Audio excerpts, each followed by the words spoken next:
Mindful Coach podcast. Hello and welcome to the Mindful Coach podcast. I'm your host, Brett Hill, founder of the Mindful Coach Association and also known as the Mindful Coach. You can find out what I'm up to at themindfulcoach.com. And what I'm up to is mindful communication and the power of that to transform your life. I just can't be any more emphatic or passionate or convinced about, from my own personal experience, as well as the experience of others who I've worked with and trained on this, the capacity, the power, the capability, the resource, the amazing resource it is in your life to focus on how well you communicate. That one thing is something that is so important. It's so crucial. Think about this for just a few minutes. It's like, how much time have you spent in your life really actively working on how well you communicate? And then let me ask you, how important is communication in your life? It seems to me that our ability to communicate with each other well is sort of the limiting factor on what we can get accomplished in our lives and also as a species. I mean, how do you solve a pandemic or build a city or govern a nation or build a building or a road or figure out how to create, new technology as well as negotiate relationships? Do you want to live with me for the rest of your life? Do you want to enter into a contract to buy $1 million building or a $500,000 house or a $25,000 a year job? Whatever it is that you're negotiating, communication is at the core of it. And yet, we don't spend any time as, and generally speaking, as a culture, in focusing on how well are we doing this act of interacting with each other. And to be honest, that just kind of blows my mind. When I was a young man, I was walking around the university back in the day, and I was trying to figure out what the bleep am I going to do with my life? And that's a reasonable thought for a university student to do if you haven't, got your life all sorted. And I didn't at that time. It was one of those scenarios that's very common in the world where you think your life is going to go one way and it flips into another one through no. And so consequently, I'm trying to figure out, well, I'm not going to go to the school that I wanted to go to. I can only go to, in this case, it was Oklahoma University, because the in-state tuition was cheaper, and my mother said she would help me, even though she was having to go out and get a job after 20 years of raising a family. And playing my way, I happen to have, if you're on the video, you can see my guitar over here. I happen to play my way and sing my way through college and in bars and clubs and, back in the day when, modern folk singing was a thing. So I played a lot of James Taylor, Cat Steve, and Bob Dylan, those things. And to be honest, I wasn't bad at it. I was never like, hey, I'm going to, break the charts, but it paid my way. And so I managed to get through school. But at some point I'm going like, what am I going to do? What am I going to study? How do I complete my life? And I was wondering looking around thinking, what is it that's what's so foundational? What is it that is the thing that you can put your finger on and go, this is the thing that matters the most in terms of what can I facilitate in humanity and in myself to be that would be of value to myself and to others. And I'm not sure where this insight came from, but I just remember one day thinking, it has to be communication. It has to be, because nothing happens unless that happens well. And the things that do happen, whenever that doesn't happen well, are generally often not that great, right? And so if you think about the miscommunications, the cost of miscommunication is astronomical. One of the people in the Mindful Coach Association, Larissa Chaperna, who's a doctor of linguistics and cultural, cultural expert, and helps people navigate the really challenging waters of adapting to a new culture. She speaks a lot of languages, Ukrainian, Russian heritage. Is a fabulous, fabulous person. She was doing a podcast interview with her, which you can look up if you look up that past episodes.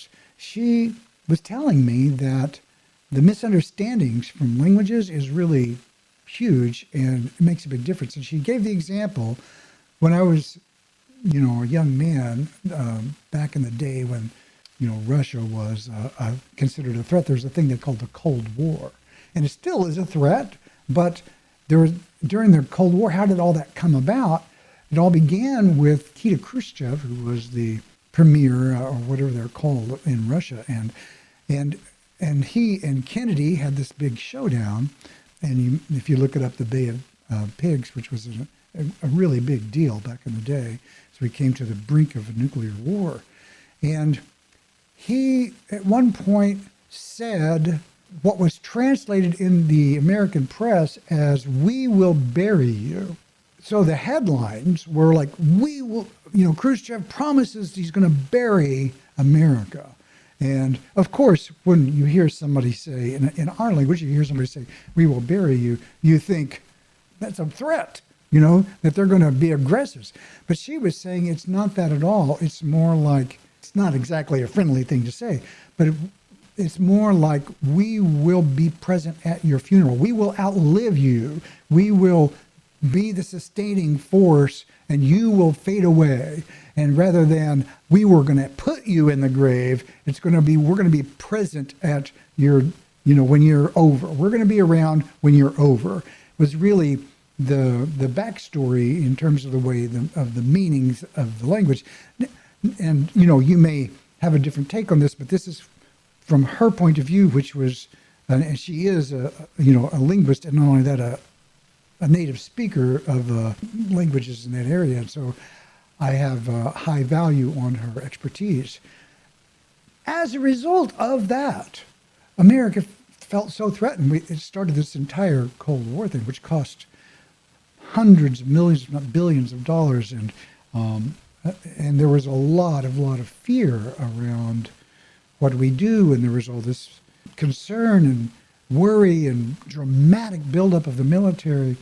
Unfortunately, there wasn't an outbreak of actual bullets firing at each other, but the stress and the cost was huge because of that. And I'm sure there are other examples of not misinformation, but misinterpretation of information of communication. You said, he said, she said. They said one thing, you said another thing. Somebody misunderstands you. So what can we do? How can we focus on how to be better communicators in our lives in such a way that it up-levels every aspect of your life? I'm here to tell you, if you were to spend just a few weeks focusing on how you communicate, and I'm going to flip another bit here and say how you show up, then it would radically up-level almost every aspect of your life. And I'm trying to tell you, you can't really overstate this. I mean, you could. It's not going to cure you of a disease, but it will dramatically improve the quality of your life. You're not only that, your satisfaction with your relationships, authentic, improving connection. Loneliness is an epidemic thing in our country. People feel more disconnected than ever. They don't know how to connect, or you don't have the opportunity to. But when you do, how do you create rapport without being weird about it, without overreaching, being present enough to say the things that create opportunities to go deeper.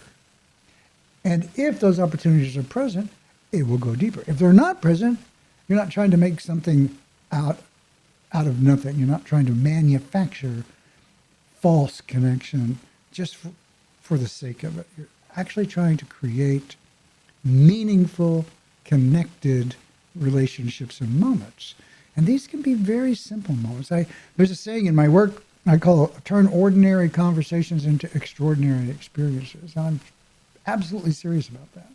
You can take mundane, casual interactions and have really, really luscious moments that just are beautiful and then they go, and beautiful and then they go.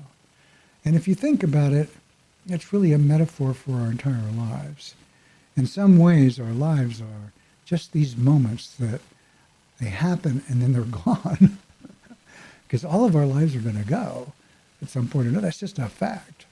And so being present for those moments and then learning how to cultivate the opportunities you have to become really rich experiences seems to me to be kind of job number one. And I'm scratching my head going, what the heck is going on that people seem to disregard the power that you have been given to use your words consciously? Because if you did, it would change your world. It'll rock your world to the core. This blows my mind that people advocate for such sloppy communication. There's all this language around, well, I'm just going to be really rude and crude and speak the most vile things I can think of because I believe in freedom. Well, yeah, okay, great. I believe in freedom too. But why would you want to say that? Even if you're feeling it, why would you want to say something that's so crude and rude and mean-spirited? Even if that's what you're feeling, that doesn't mean you have to make the choice to put it into the world. What is going to be helpful is if you go deeper and realize that you can make choices, and those choices can make a difference about what you say and how you show up. So how does that all begin? It all begins by slowing the F down.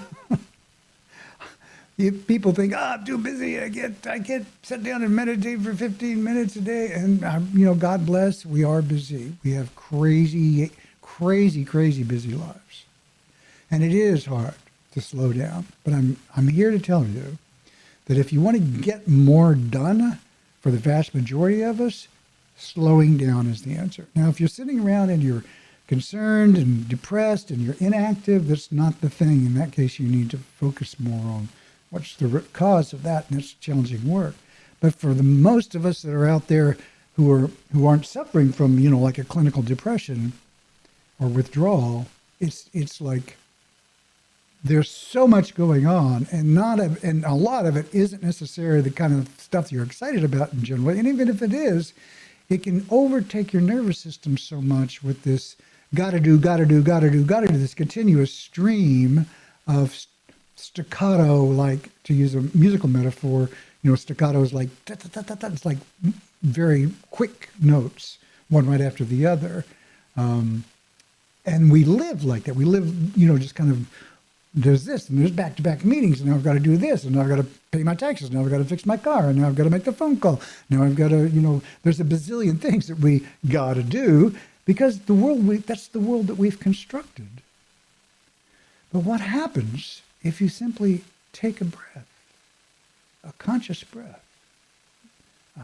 I saw this beautiful thing said, one conscious breath. It's like, oh yeah, wait a second, hold on. Slow the boat down in the raging waters for just a moment, long enough to see, oh my God, the boat isn't out of control. I'm swimming in raging waters. I'm boating in raging waters. There's a storm. To notice, and the minute you do that, what you begin to do is expand your field of awareness. And when you begin to expand your field of awareness, what happens is that you notice more about the context in which your life is unfolding. And with some practice, you can learn to notice and name the things that are happening in a way that helps you just say, oh yeah, I can see.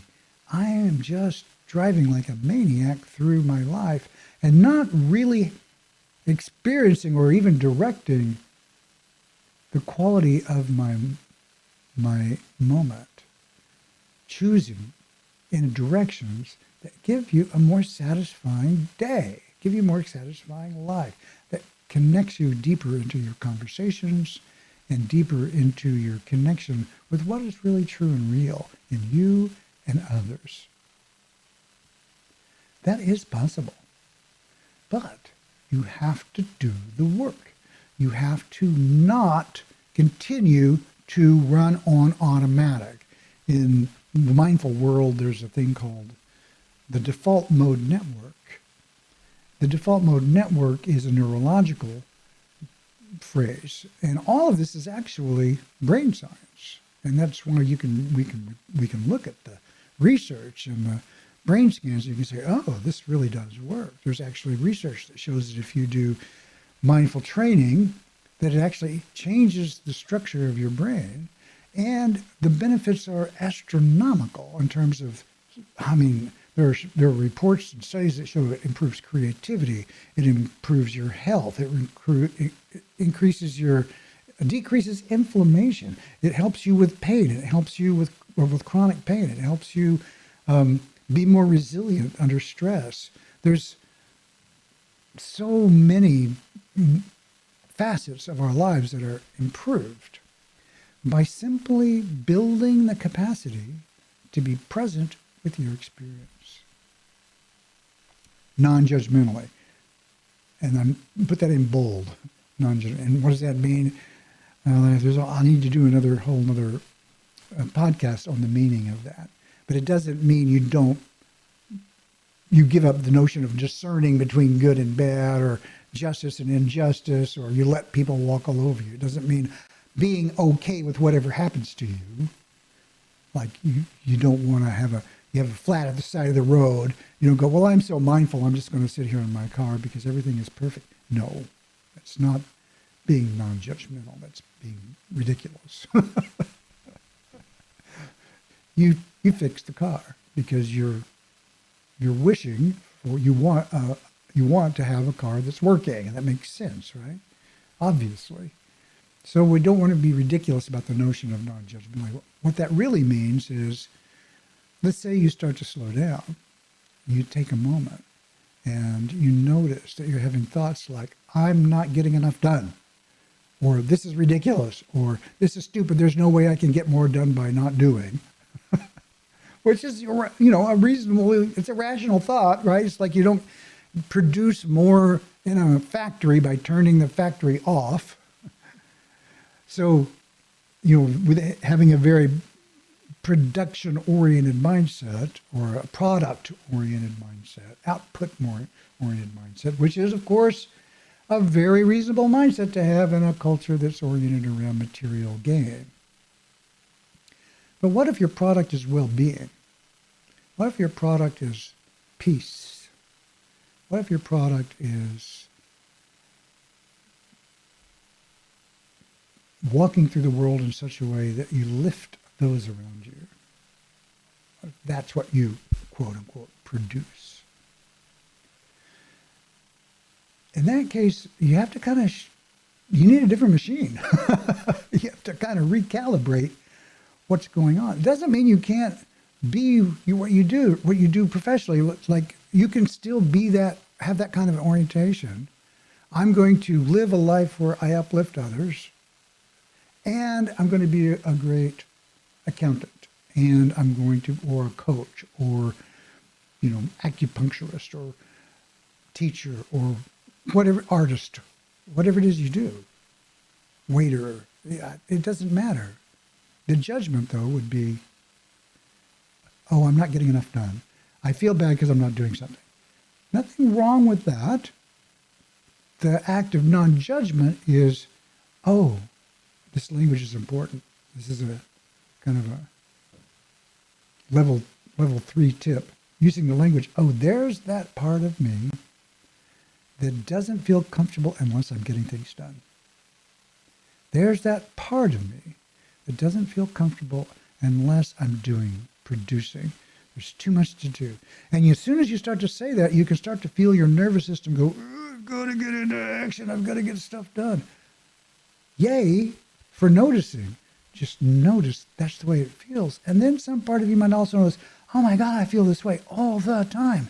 I feel this constant press of get it done, achieve, achieve, achieve. And you don't know how to stop anymore. Sleeping is hard, right? Taking breaks is hard.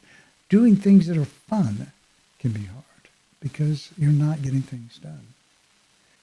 The point here is by slowing down, you can achieve more. Imagine you're in a snowstorm. I use this analogy, a snow globe. And like a snow globe, it's a blizzard's happening and you can't see anything and you're I've got to go. And it's like you're going, I don't know what I'm going to do, which way I'm going. I don't know which path I should be taking. And then you stop for a minute. And in this case, the snow is a metaphor for your mental activity. And you stop for a minute and the snow begins to settle. And as it does, it reveals this magnificent landscape, this amazing, and the path before you becomes really clear. Not only that, you notice that there are diamonds on the ground. And so sometimes I'll say there are diamonds at your feet. We just don't notice them. When you begin to slow yourself down enough, some amazing things happen. The first thing that happens is that you begin to create a buffer between when you experience something and when you react to it. I'm talking about consciously considering your next few words in this case. You're interacting with someone, they say something kind of mean or hurtful to you. And how much space is there between what you say next and what you say? Do you know what I mean? How much space is there between the act of hearing it and your response? Viktor Frankl has a famous quote, it's like between stimulus and response, there is a space. And I'm not sure the exact quote, but effectively it goes, that space equates to freedom. In that space, there is choice. Those choices mean freedom, as a paraphrase. If someone says something mean to me and I just come back, well, you can't say that. That's just not right. That might be true. And I might be justified. I'm not trying to say this is wrong, but I am trying to say that there was no one home when you said that, meaning you're not considering, oh, they said this to me, and it feels bad, it feels hurtful, and I'm noticing that I want to react. I want to say something mean, hurtful, defensive back. Noticing what you want to do. That is the part, there's a little space there where you're noticing. And in that noticing, you then have the opportunity to go, what's the best choice here? I'll tell you a quick story about John Eisman, who was master teacher of Comey in Portland at the Meta Center, which is now folded, but I took some amazing courses there. And it's not a story that John told, it's a story that a student of John's told, who I heard he'd studied with as well. And we were sharing stories about our experiences with him because he was a masterful teacher. And this guy had gone through the same training I had, and he did not like it. He was going, I have all kinds of problems with this. I was not that. I was actually amazed. But he was going, no, I don't like it. I don't like the way he does this. I don't like the. And so he walked up to, during a break, he walked over to the table where John was, and he said, and John says, hey, how's it going? He said, oh, it's going okay, but I'm not sitting well with some of this content. He goes, yeah? And then he said some pretty critical things of John. And then John just looked at him and goes, well, tell me more. And he wasn't expecting that. Now, see, that's an unusual response, don't you think? When someone says something really critical to you about your life's work, and instead of going, oh, I'm sorry that happened for you, or, well, wow, that's really unusual, don't normally get that feedback, all of those things are things I've said when people give me criticisms. But John said, tell me more. Now, the magic of that is it's an It's a connecting statement, right? Instead of putting an end to the conversation, it asks for more engagement. That's really a master class lesson right there, right? Someone gives you criticism, instead of defending yourself, you go, tell me more. Wow. Well, now, who do you have to be able to be so secure in what you're doing that you're simply able to respond to another person like this from a place of not defensiveness or fear, but curiosity? He asked that, and the guy said, well, and so I just kind of unloaded. And then he said it again. He says, and then at the end, he said, is that all? Is that it? I mean, is there something else? Not like, is that all? But like, oh, is that everything? I mean, is there anything more? Right? And asking him to be complete in it. And he said at the end of it, he realized that John was modeling for him the methods that he was teaching. And he was doing it brilliantly in this example of one-on-one communication. And I love that model. I love that example because it's a case of someone standing in what I call your embodied authority, where he's not pretentious. He's not like, I know and you don't, so who are you to tell me anything? Not at all. It's not ego. It's invitation to continue to connect. And by the end of it, the guy completely had flipped, of course, because he was able to discharge his concerns. And he could see that John was, the results of this work created an experience in their conversation that this guy said, you know, if that's the result of this work, I want some more of that in my life. And that's what I'm here to say to you, is that you can have some or all of that, more of it, by connecting to who you are, how you show up, right, in these conversations. Who are you in the conversation? And it begins with slowing down long enough to ask the question.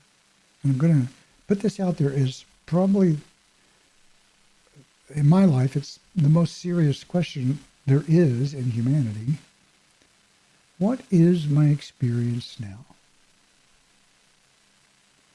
Or in another way, what's it like to be you? What's it like to be you? Right now, in this moment. And for some of us, that's like, you ask that question and all these alarms go off.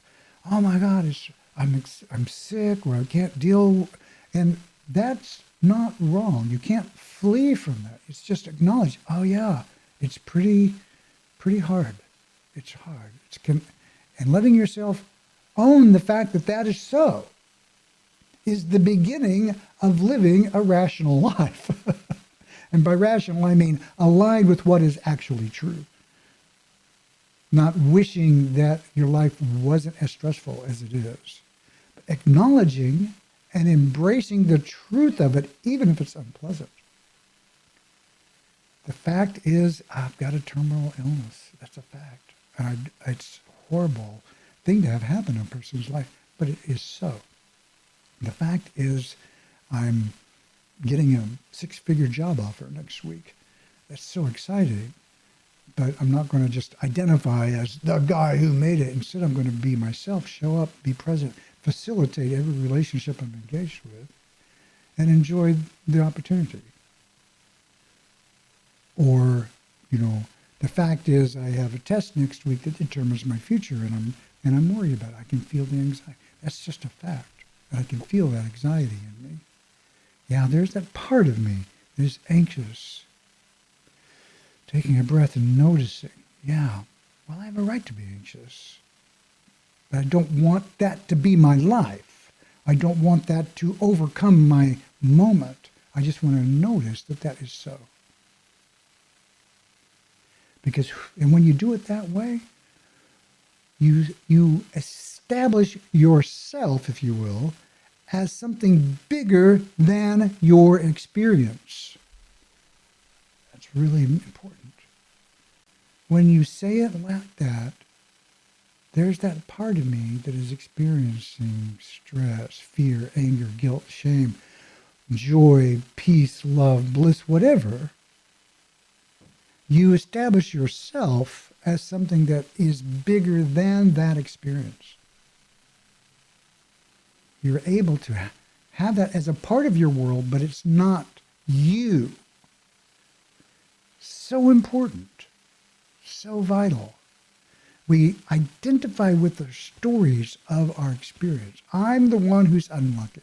I'm the one who is walking around with a lip because I was hit and I'm a victim. I was hit by a car and I'm a victim of a drunk driver and that trashed my life, and my whole life is trashed because the car hit me. And I'm not saying those people, there are serious injustices in the world, and they can radically affect your life. They can end your life. They can be horrible to deal with. The question isn't, is it okay? The question is, who are you now that that is a part of your life? This always comes back to having the choice. Remember, we started with the choice of words. What words do you use to create connection, to create the opportunity to be in a deeper rapport with somebody? And it begins with this one simple thing, slowing down. Now, I'll give you a quick exercise that you can practice, and then report back next week at the show, and we'll see how you're doing. And this is to pause on purpose. It's a thing called pause on purpose.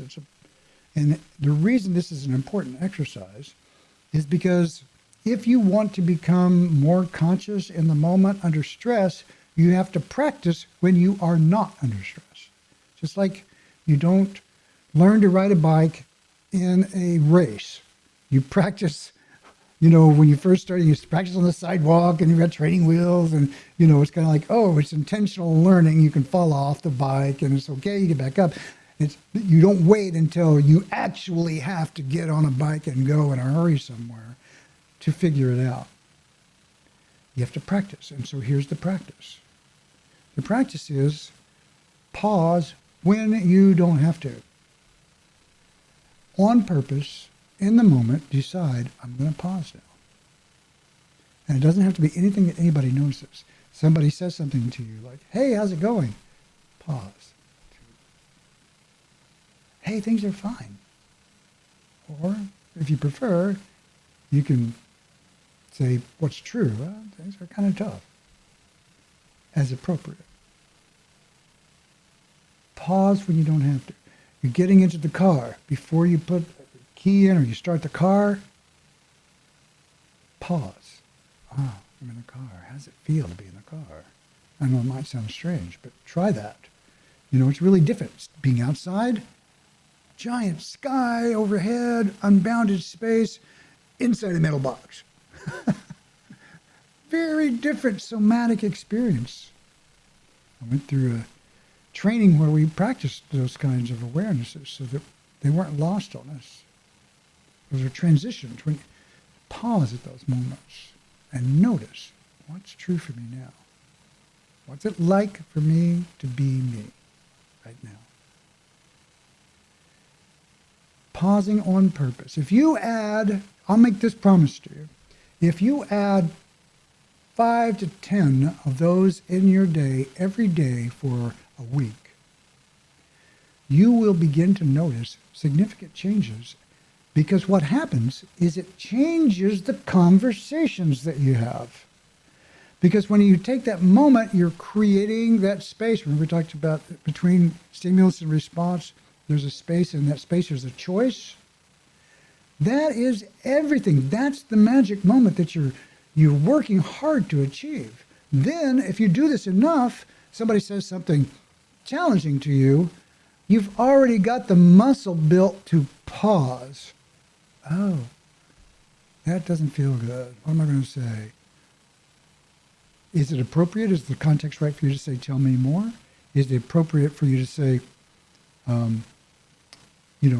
That's not a conversation I want to have. Or declare and enforce a boundary. It's another thing that I teach. Make a choice rather than, well, you're a jerk, which may be true, but it's not going to further your cause, so to speak, of, owning your space and being more at peace than reactive in the world. So that's a powerful, powerful tip that you can use right away in your life. Super easy to do. Nobody even needs to know. Doesn't take hardly any time. You just have to pause on purpose multiple times a day. And when you do, then you'll find that you are creating a muscle that gives you the capacity to pause under stress.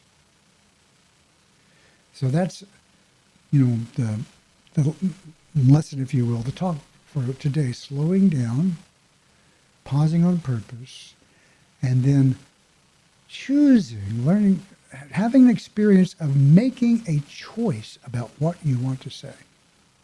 And so that's what I wanted to talk about in this first podcast of the year, because I'm so passionate about mindful communications, and I believe that there are simple practices like this that can change your world for the better and change your conversations so that they become more satisfying, more connecting, allow you to express yourself authentically. And that's going to change the way you feel about yourself and the world, and you'll have a better conversation as a result of that.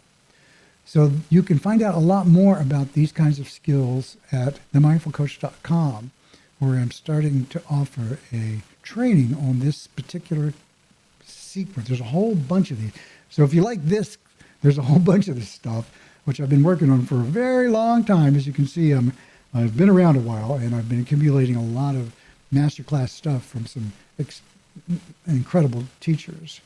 And I'm happy to be presenting this in a structured sequence that will rock your world. And so check it out at themindfulcoach.com. It's called Mindful Presence in Professional Communications. And also works for unprofessional, unprofessional. That was very unprofessional. Also works in personal conversations. But that, I hope you check it out. It's going to be amazing. Blessings to you, and may this new year bring you goodness and grace in unexpectedly delightful ways. Thank you. The Mindful Coach Podcast is a service of the Mindful Coach Association.